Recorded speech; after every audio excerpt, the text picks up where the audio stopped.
কেন আমরা চায়নাদের থেকে পিছিয়ে? চায়নাতে স্কুল থেকেই পর্যন্ত আচরণ শেখানো হয়, কোন কাজটি কিভাবে করবে তাও শেখানো হয়। ঘুমানো থেকে কাজ করা, রান্নাবান্না সহ সব কাজ তাদের ছোটকাল থেকে সরাসরি শেখানো হয়।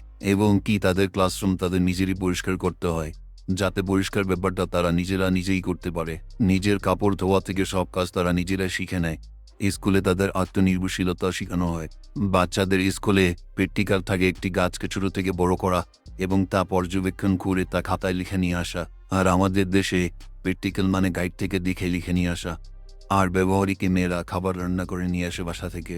আমাদের দেশে কে রকেট বানিয়েছে তার ব্যাপারে পড়ানো হয়, কিন্তু চায়নাতে কিভাবে রকেট বানানো হয় তা সরাসরি তাদের দেখানো হয়।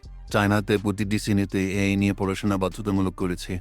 প্রতিটি কাজের বাস্তবতা তাদের সরাসরি দেখানো হচ্ছে। এই জন্যই তারা উন্নত। আমাদের দেশে আরও কি পরিবর্তন করতে হবে তা আপনি কমেন্টে জানান। বন্ধুরা সবসময় বাসা দেখে লাইক, ফলো, সাবস্ক্রাইব করে